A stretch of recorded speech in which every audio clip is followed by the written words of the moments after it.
Pronto. Boa noite, gente. Vamos começar a nossa monitoria de urinálise. Vocês tiveram a aula ontem, né? Então tá bem fresco na cabeça de vocês. O slide tá passando aí.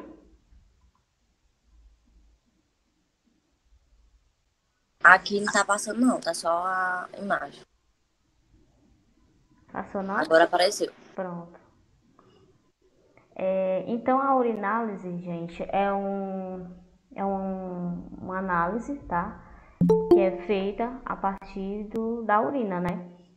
Então a gente vai avaliar várias coisas, tanto características morfológicas das células que a gente pode encontrar, a morfologia dos cilindros, cristais, a coloração, o odor. Então a gente vai ver aqui como é que funciona a urinálise. Passou aí para vocês, né? Essa parte aqui é uma parte que o professor às vezes ele cobra na prova, tá? Qual é a vantagem e a desvantagem de fazer um exame de urina?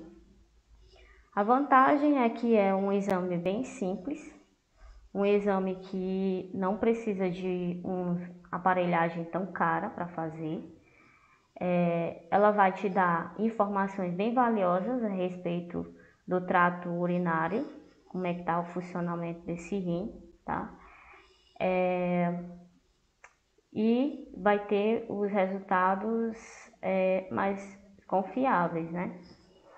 E a desvantagem é o quê? É a coleta, que é bastante criteriosa. Eu acredito que seja assim bem comparada à amostra de sangue do hemograma, porque essa coleta ela tem que ter todo um cuidado, tanto para a exposição de luz, como a forma de coletar também, que tem várias formas de coleta e algumas elas vão favorecer, vamos dizer assim, a contaminação, né, de acordo com a forma de coleta, a gente vai ver mais na frente. Então ela vai requerer uma coleta mais criteriosa, é uma das desvantagens. O armazenamento da amostra também é super criterioso em relação à temperatura, vedar contra a luz, né, porque algumas substâncias, né, lá que a gente avalia na urina, elas vão perder a sua propriedade se ela tiver contato com a luz. Então a amostra ela tem que estar, vamos dizer assim, protegida da luz. Outra desvantagem é que não se valida por si só. O exame de urinálise ele não vai se validar sozinho. Ele vai precisar estar acompanhado de exames complementares, como um bioquímico, para poder juntar as informações para dar melhor uma condução do clínico. E vai requerer também um treinamento e conhecimento dos achados, porque não é todo mundo que sabe ler uma lâmina de urina. Não é uma lâmina como a gente está acostumado a ver no hemograma, né, que é toda colorida com um panótico rápido. Não, aqui é uma lâmina diferente. Até os leucócitos, quando a gente for ver, eles vão se apresentar de maneira diferente. Então, a pessoa que vai ver, ela tem que ter um treinamento, né, um conhecimento para realmente dizer o que é que ela está vendo ali, tá? E além da manipulação também, né, que precisa de um cuidado maior.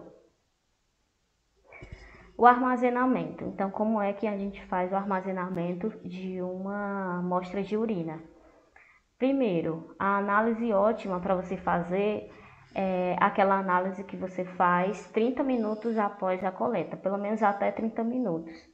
Então, é aquela análise perfeita. Você só vai conseguir fazer isso se você trabalhar numa clínica que já tem um laboratório dentro da clínica, né? Porque para fazer vamos dizer assim, o envio da amostra nesse tempo, eu acredito que não dê tempo, né? E também não fica tão viável em relação à rotina da clínica. Então, eu acho que isso vai ficar só viável para aquelas clínicas que já têm um laboratório dentro delas. A análise ótima é até 30 minutos. Mas eu posso fazer o refrigeramento correto delas, né? Com aquela mesma temperatura que a gente já viu do hemograma também, que é a temperatura de 2 graus a 8 graus sempre essa temperatura de refrigeramento. E aí a gente tem um tempo. Aqui a gente tem um tempo de 6 a 12 horas.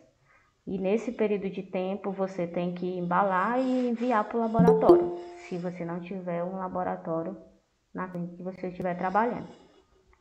O congelamento, ele também não é bom, igual lá no hemograma que a gente viu. Por quê? Porque vai romper as células, né? Quando a água se congela, as células têm água dentro delas, né? Quando a água se congela, ela forma aquelas espículas de gelo. E aí elas vão romper as células, né? E o frasco coletor é o tubo Falcon. Esse tubo Falcon aqui é o tubo que a gente utiliza no laboratório para fazer a centrifugação da urina, para pegar somente os sedimentos que ficam embaixo. Então esse tubo aqui eu coloquei, não é que seja um tubo que vocês clínicos vão coletar e colocar dentro. Geralmente esses tubos a gente só encontra dentro do laboratório mesmo. Aí vocês podem mandar nesses tubozinhos de amostra, né? Bem vedado aqui a tampa e protegido da luz. Pode cobrir ele com papel alumínio, tá? Ter cuidado com a temperatura também, de 2 a 8 graus. Outras requisições de armazenamento é a vedação, né, que já falei, contra a luz, porque algumas substâncias da urina que a gente olha, elas vão sofrer algumas alterações se elas estiverem em contato com a luz, certo? Então a gente tem que proteger elas contra a luz. E os conservantes, né? Dá para colocar alguns conservantes próprios dentro da amostra, mas a gente tem que fazer isso somente na parte de sedimentoscopia, né? Só dá para fazer para sedimentoscopia. Então aqui eu coloquei um quadradozinho aqui, uma tabela, que tem os vários tipos de conservantes, a quantidade de ml que você coloca e a função de cada um. Aí eu coloquei a título de curiosidade mesmo, não vai cair isso aí na prova não. Então vamos nós, os segmentos do exame.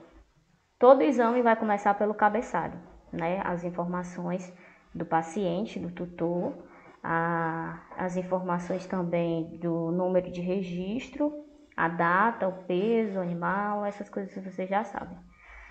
E aí, elas vão ser divididas em dois grandes grupos, né? Que é a análise macroscópica e a análise microscópica, tá? A macroscópica, ela ainda se subdivide em macro e em físico-químico, que é o quê? Que são compostos químicos que eu vou utilizar aquelas fitas para me fazer a análise, para ver se tem proteína, tem glicose, tem corpos cetônicos. A gente vai falar de cada um deles mais na frente. Mas aqui eu queria que vocês entendessem o que é que eu posso ver na macro, é o que eu estou vendo com os meus olhos, né? É o volume, a forma de coleta também. Eu sei na macro, porque foi vocês que coletaram, então vocês sabem se é cistocentese, se é por micção espontânea. Então a gente vai ver as formas de coleta, o aspecto dessa urina, se ela tá turva, se ela tá translúcida, transparente, né?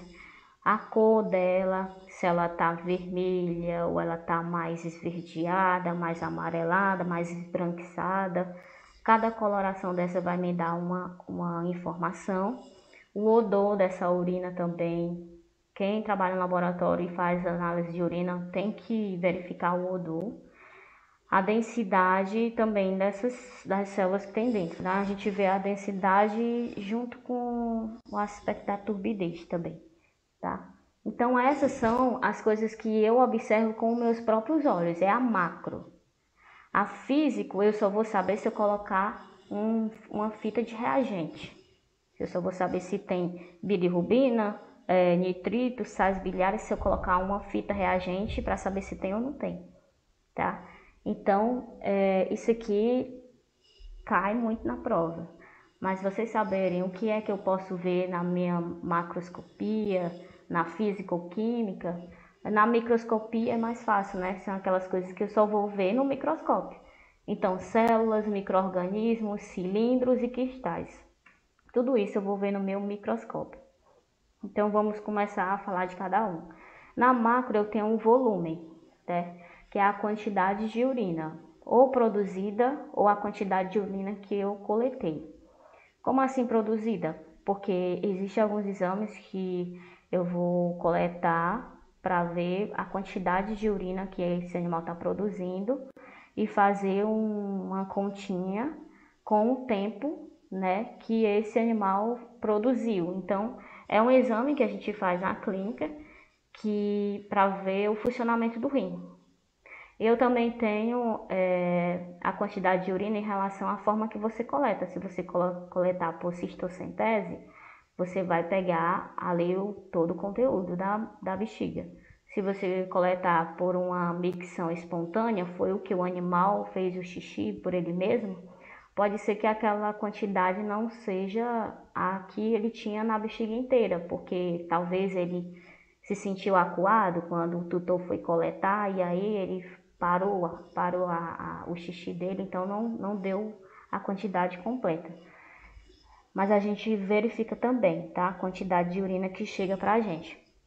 Aí o que a gente vê? Poliúria. Poliúria é quando a quantidade de urina, é o nome que a gente fala, né, no laboratório. A poliúria é a quantidade de urina que esse animal produziu. A polaquiúria é a micção infrequente, é quando o animal faz aquele agachamento de fazer xixi frequentemente. Então ele faz, vamos dizer assim, ele faz xixi frequentemente, a gente chama de polaquiúria, tá? Fatores que influenciam, os fatores que vão influenciar a quantidade de urina. O consumo hídrico, né? Quanto mais água esse animal tomar, mais urina, mais quantidade de urina eu vou ter. Perdas externas, temperatura de ambiente. Perdas externas em relação à desidratação desse animal, né? Se eu tenho alguma perda externa vamos dizer, que esse animal tem alguma hemorragia, algum processo hemorrágico, tá saindo plasma é água, tá? Então, essa água da corrente sanguínea vai ser menos, então vai ser menos urina também, tá? Até porque vai acionar o mecanismo de renina, angiotensina, aldosterona e vai fazer com que o meu rim ele não produza tanta urina assim, já que eu estou perdendo sangue, né? Eu estou tendo uma desidratação, o corpo vai responder pedindo para o rim, vamos dizer assim, para o rim não jogar mais tanta água para fora, para ele reabsorver, tá? Poliúria. Poliúria é a quantidade de urina produzida. Ah, coloquei aqui em cima a mesma coisa, né? Polidipsia. Polidipsia e poliúria juntos, a gente pensa em diabetes, né? É aquele animal que bebe muita água e faz muito xixi. Então, poliúria e polidipsia está muito associada a animais que têm diabetes, nefrite, piometra e hepatopatias. Oligúria é quando tem pouca urina produzida, tá? E isso acontece quando o animal tem acesso restrito à água, né? E nefrite aguda, alguma inflamação aguda dos rins também. E anúria é quando eu não tenho nenhuma produção de urina, tá? Aí eu coloquei desidratação, mas desidratação bem severa para acontecer numa anúria. A coleta, eu tenho 3 formas de coletar essa amostra de urina. Eu tenho a micção espontânea, que é quando o animal ele mesmo faz o xixi e a pessoa vai lá e corre para coletar, certo? É a forma mais simples, mas não é nada prático, porque você tem que ficar direto olhando o animal, se ele vai fazer xixi, se ele não vai. E tem que dar a sorte de quando ele fazer xixi, ele deixar você coletar, porque muitas vezes ele tem interrupção, tá aqui é o nome embaixo, interrupção. Ele para de fazer xixi, né? E também existem umas técnicas de estímulo para que esse animal ele faça o xixi dele e você consiga coletar, tá? Uma informação importante dessa forma de coleta é que esse tipo de coleta ele sempre vai te dar uma urina contaminada, sempre vai ser contaminado, tá? Porque teve contato com o ambiente, essa urina teve contato com o ambiente, ela teve contato com todo o ureter desse animal, então ali existem algumas bactérias, então sempre vai vir contaminado. Por isso que essa urina coletada de micção espontânea é uma urina de baixa qualidade. De cateterismo. Cateterismo, primeiro você vai ter que usar um catéter do tamanho apropriado, certo? Para evitar traumas, né? Evitar traumas e possíveis sangramentos ali.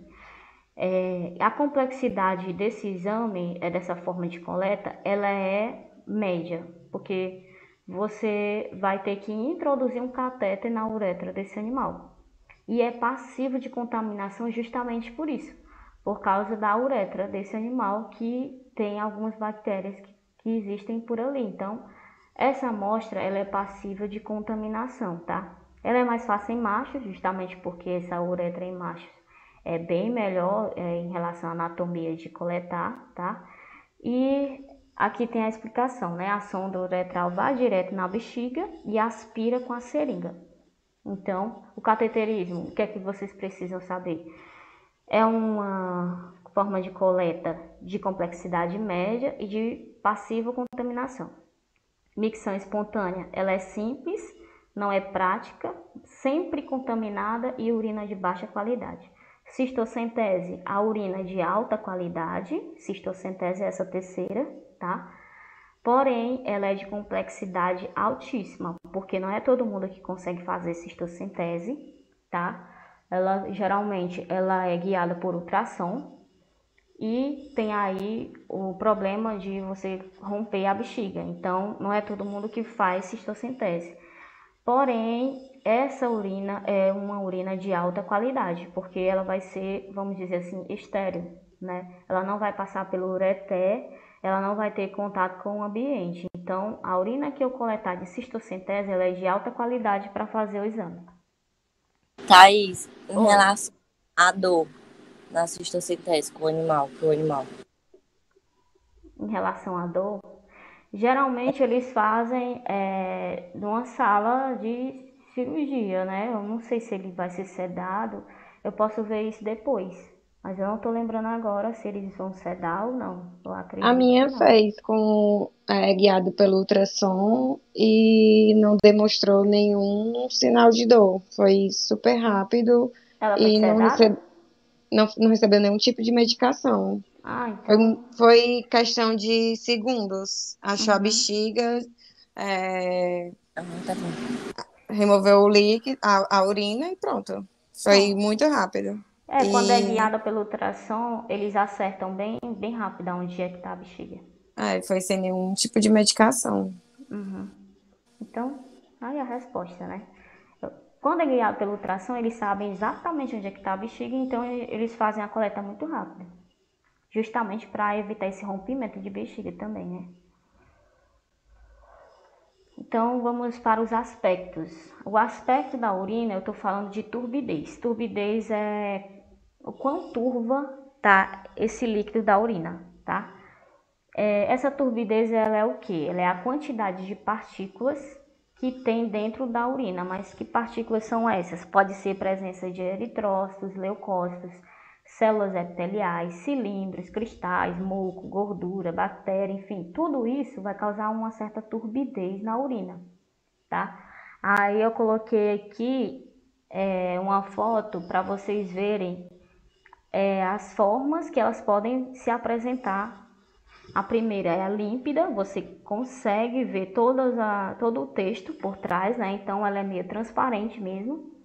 A semiturva, você vê que ela é turva, mas você ainda consegue ver as letras por trás, então ela ainda é, vamos dizer assim, meio transparente, dá para ver ainda.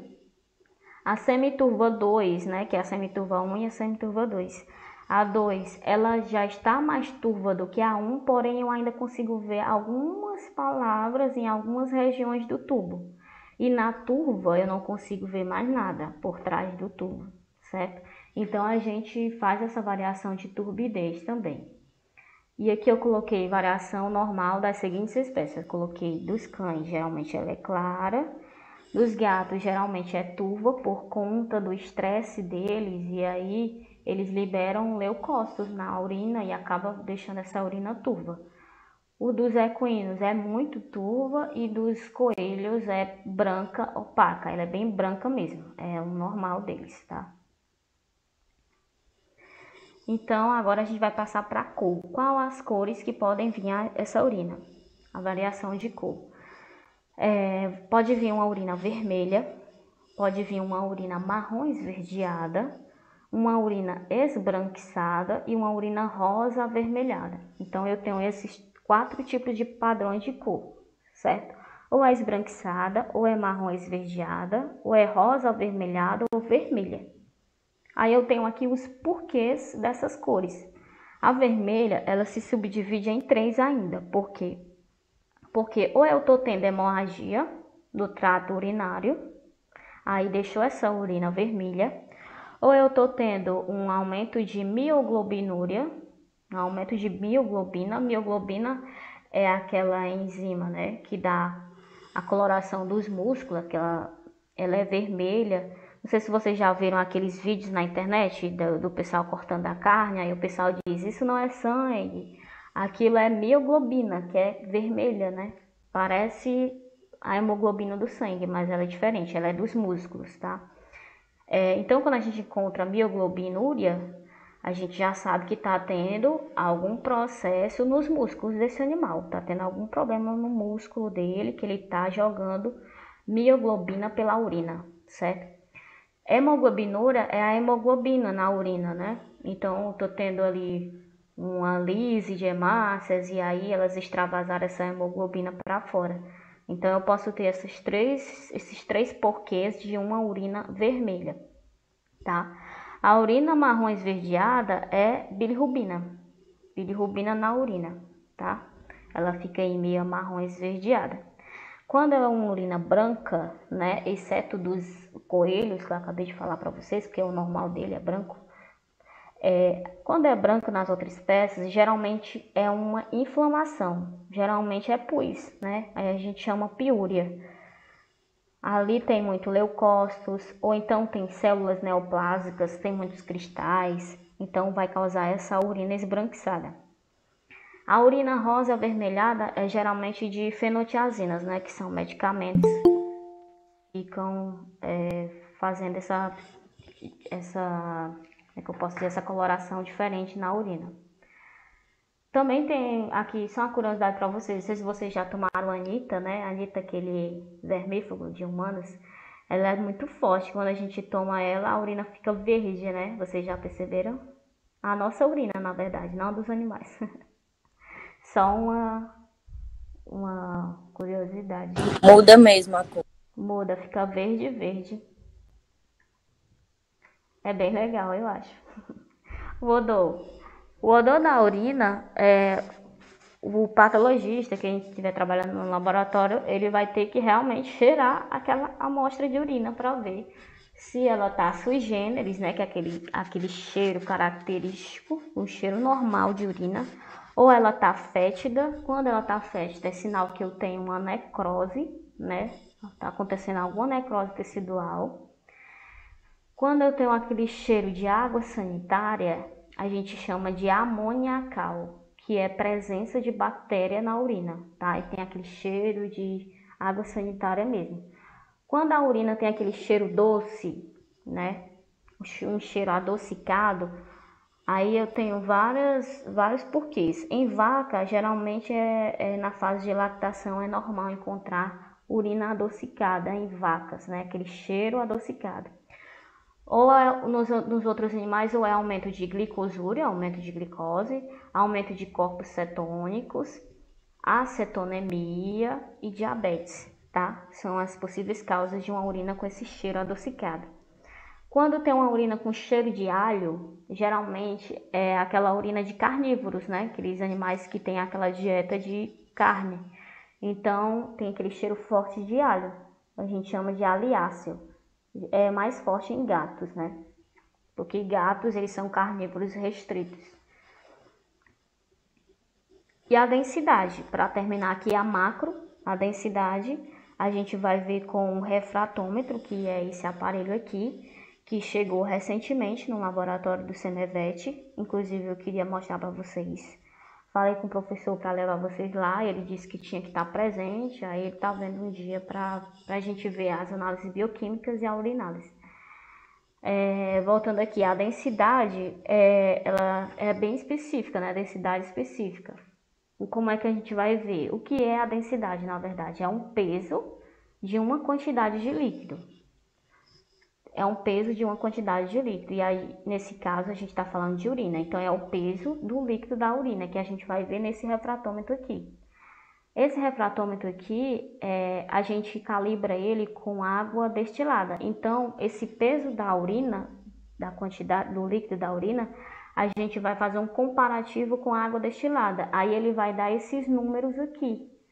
Vocês estão vendo que é tipo uma régua, né? Esses números aqui. Esse daqui que eu coloquei para vocês é de humanos, na verdade, né? O que tem lá no Senevet, ele é próprio para cães e gatos. Aí aqui em cima ele tem um desenhozinho de cão e um desenhozinho de gato. Aí ele tem a réguazinha, né? Do lado do cão e outro do lado do gato. E a gente dá para ver proteínas plasmáticas totais, que a gente vê. E no caso da urina, a gente vê a densidade. Aí eu tenho aqui essas referências que são normais para essas espécies, né? Tem a de cão, de gato, de equinos, de bovinos, suínos e de pequenos ruminantes. Mas isso aqui eu coloquei só para vocês saberem até onde pode ir essa densidade da urina. Vocês têm alguma dúvida até agora de macro? A gente vai passar para o físico. Até agora não. Ok. Vamos passar para o físico-químico, né? As análises físico-químicas da urina. O que é a físico-química? São aqueles vamos dizer assim, substâncias químicas que eu só vou saber se tem ou não tem na urina se eu botar uma fita de reagente. Geralmente é essas fitas coloridas aí que tem na foto que eles utilizam, né? Aí depois eles olham lá na legenda o que é que significa aquela coloração.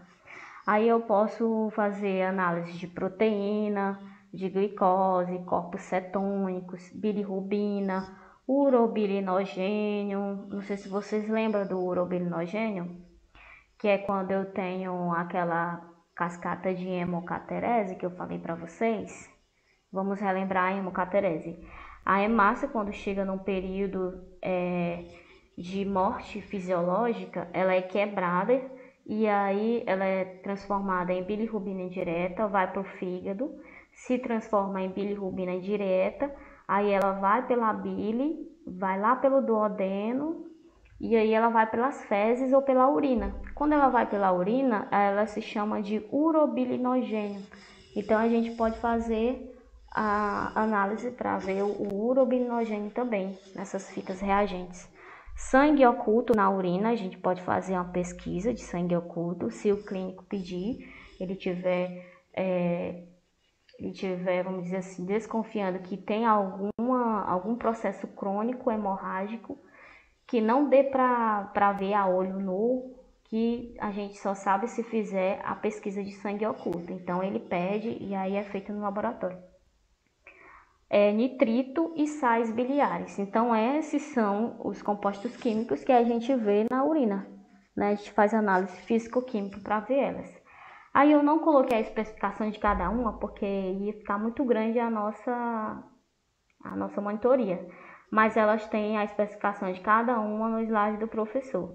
Ele não vai pedir isso, ele vai pedir, vamos dizer assim, o que é que eu vejo numa análise físico-química da urina? Aí ele vai botar as opções. Odor, cor, volume, urobilinogênio. Aí no caso ia ser urobilinogênio, certo? Então ele pede só essas coisas assim, bem tranquilas. Aí a gente passa para a análise microscópica, que é o que a gente vai ver no microscópio. Primeiro, o que a gente pode achar no exame de urina no microscópio? Células. Ou eu posso ver hemácias e leucócitos, tá? Hemácia quando eu tenho um processo de hematúria, né? Quando eu tenho um sangramento no trato urinário e lesões inflamatórias. E aí eu posso ver essas hemácias. Vocês estão vendo que essa lâmina de urina é bem diferente da lâmina de hemograma. Então, essas coisinhas aqui, pequenininhas redondas, que tem essas setas vermelhas, é as hemácias. Então, elas se apresentam bem diferentonas, né? Aqui na urinálise. Por isso que a pessoa que vai fazer a urinálise, ela tem que ter vamos dizer assim, um conhecimento bem grande do que ela vai ver no microscópio, tá? Em relação a essas análises de urina. Os leucócitos, quando eu posso encontrar leucócitos? Quando eu tenho inflamação, que eu chamo de piúria, inflamação, né? Em gatos, geralmente, eles têm leucócitos na urina por causa do estresse, tá? E quando eu acho neutrófilo, quer dizer que eu tenho uma infecção bacteriana. Vocês lembram que o neutrófilo, ele vai combater patógenos que se replicam fora da célula, geralmente é bactéria, tá? Então, se eu encontrar neutrófilo na minha urina, eu já penso em infecção bacteriana. E aí, os leucócitos, eles são esses aqui da setinha azul, que eu coloquei para vocês. Essas bolinhas aqui, bem diferentonas também, tá? Outras células que vocês podem achar na análise. Essa parte é bem importante. O professor colocou bem grande lá no slide. Importante. Talvez caia na prova também. São as células epiteliais. Existem 3 células epiteliais que vocês podem encontrar na análise de vocês. Aí, dependendo do tipo de células epiteliais, vocês vão ter uma noção se essa lesão está sendo grave, essa lesão é uma lesão moderada ou uma lesão leve, tá? Quando eu acho células escamosas, é uma lesão leve, porque são células que são, se for achadas por outro tipo de coleta, significa lesão leve, em locais próximos à abertura da uretra do animal, tá? É uma lesão leve porque são células que se escamam, se esfoliam rápido, né? Então, são células escamosas. Se eu encontro células transicionais, aí fica mais complicado, porque não é normal essas células transicionais se esfoliarem como as escamosas, tá? Então, eu já posso deduzir que eu tenho uma lesão moderada, a nível de quê? De ureter, bexiga e uretra, tá? Essas células podem ter vindo do ureter, elas podem ter vindo da bexiga ou da uretra. Se eu acho células epiteliais renais, aí eu tenho uma lesão mais grave, bem mais grave, porque eu já estou falando de nível de rim. Olha da onde essa célula veio de longe, veio lá do rim, certo? Então, se eu achar células renais na minha urina, é uma lesão bem grave. Vocês estão entendendo? Em relação também à distância dessas células, né? Em relação à distância do caminho do trato urinário. Vocês entenderam? Quer que eu repita?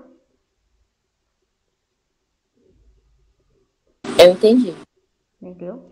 Então, Também. quanto mais, vamos dizer assim, quanto mais longe essas células vierem, mais de longe, mais grave é essa lesão. Imagina a distância do ureter. Thaís, Oi, repete de novo, por favor. vou repetir. Tá bom, obrigada. Vamos começar do começo, né? As células epiteliais. Tem 3 tipos de células epiteliais que eu posso encontrar na minha urina, certo? Isso na análise do microscópio, tá? Eu vou ver. Ou eu posso encontrar células escamosas, que são células que são mais de perto ali da uretra, tá? Se eu achar elas, é uma lesão leve, porque elas estão vindo de perto. Vem lá da abertura da uretra do animal. Se eu achar células transicionais, é uma lesão moderada. Por quê? Porque ela já está vindo de locais a nível de quê? De ureter, de bexiga e de uretra. Ali no meio do caminho da formação da urina. Está vindo essas células transicionais. Então, eu posso deduzir que é uma lesão moderada. Se eu acho células epiteliais renais, está vindo lá do rim. Está vindo lá de longe. Então, é uma lesão bem grave eu achar células renais na minha amostra de urina, certo? Não é nada comum achar elas. Se eu achar elas, é uma lesão bem grave. Então, isso aqui é importante para vocês, tá? Só para diferenciar essas células mesmo. Posso passar? Ok, obrigada. Pode. Pronto. Outra coisa que eu posso achar na minha microscopia são os micro-organismos. Ou eu posso encontrar bactérias, ou eu posso encontrar fungos e protozoários. Quais as bactérias que eu posso achar? Os cocos, que são aqueles redondinhos, né, aquelas bolinhas redondas. Ou os bacilos, que são aquelas bactérias em bastão. Aí tem algumas em bastão que elas ficam se mexendo mesmo na lâmina, é bem bonitinho de ver. E vai estar associada a quê? A leucócitos. Por quê? Porque aonde tem um patógeno, o meu sistema imune está tentando combater. Se eu tenho um sistema imune combatendo, eu tenho células inflamatórias, né? Então, eu vou encontrar leucócitos e bactérias. Isso eu chamo de quê? Inflamação e infecção. Infecção por causa da bactéria e inflamação por causa dos leucócitos, tá? E fungos e protozoários? Eu posso achar leveduras, né? Geralmente é contaminação da amostra. Vamos recapitular quais as amostras que eu... eu estou confundindo com coleta. Geralmente é contaminação da amostra, então essa amostra foi contaminada, né? Leveduras, por leveduras. E fungos, eu posso encontrar quais fungos? Os filamentosos, os ramificados, ou eu estou tendo uma infecção fúngica, tá? Então, eu posso encontrar esses micro-organismos aqui na lâmina do microscópio da urinálise. Os cilindros. Os cilindros, eles são formados nos túbulos renais, tá? É como se fosse um aglomerado de alguma coisa, vou dizer assim. Aí, dependendo daquela coisa que está se aglomerando, a gente dá um nome. Por exemplo, se for um aglomerado de leucócitos, eu chamo de cilindros leucocitários. Se for um aglomerado de eritrócitos, aí eu chamo de cilindros eritrocitários. Vocês estão entendendo? Se for um aglomerado de gordura, são cilindros gordurosos. Se são um aglomerado de células epiteliais, eu chamo de cilindros epitelial. Então, dependendo do que está formando aquela aglomeraçãozinha que eu vejo na minha lâmina, aí eu vou dar um nome, tá? Então, os cilindros, eles são como se fosse um acúmulo de alguma coisa, que isso é formado nos túbulos renais e vem na urina e eu consigo ver na minha análise microscópica, tá?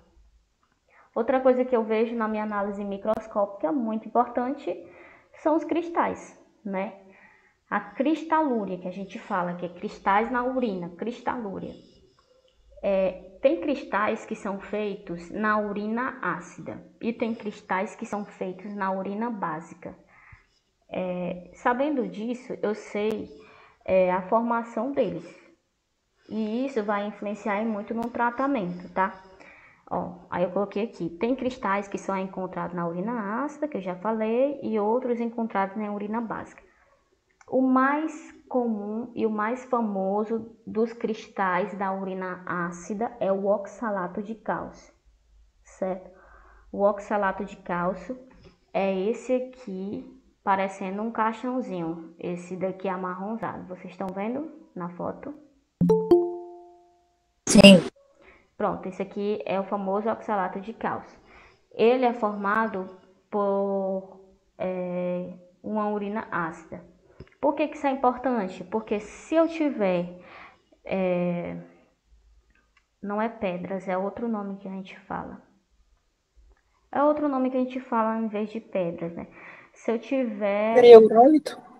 Isso, se eu tiver urólitos e eu fizer a urinálise e ver que são cristais de urina ácida, eu já sei como é que eu posso tratar. Se for cristais de urina básica, que o mais famoso da urina básica é o estruvita. Esse aqui, ó, fosfato triplo, estruvita, que é esse aqui que parece uma cartinha aqui, esse quadrado. Parece uma cartinha. Então, esse é o mais famoso da urina básica, né, alcalina. Como é que isso vai me afetar no tratamento? Tem tratamentos que fazem, tem rações próprias para quebrar esses urólitos. Então, se eu saber a origem deles, por exemplo, é ácido, então tenho rações próprias para quebrar aquele tipo de urócito. E tenho medicações também. Se é um urólito de estruvita, né, de urina mais alcalina, eu tenho outros tipos de tratamento para tentar desmanchar também aqueles urólitos. Claro que a gente vai levar em consideração o tamanho desses urólitos, né? A gente só vai tentar fazer isso se eles forem pequenininhos. Se eles já forem grandes, aí é cirurgia, certo? Vocês entenderam? Sim. Pronto. A nossa monitoria foi essa. Bem tranquilo, urinálise, tá? Eu vou fazer um quiz lá no Instagram para vocês. Inclusive tá rodando lá o de bioquímico, né? O professor de vocês adora responder isso ali. Ele é o primeiro que responde. E isso aqui, esse material de urinálise já tá no Drive.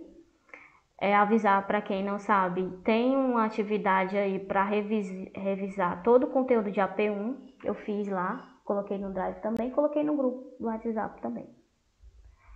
Se vocês tiverem alguma dúvida, é só entrar em contato comigo que eu respondo. Pois eu vou indo. Muito obrigada, Thaís. Adorei Obrigada, todo Thaís. o material. Obrigada, Thaís. Obrigada. Nada. Tchau, gente. Tchau. Tchau.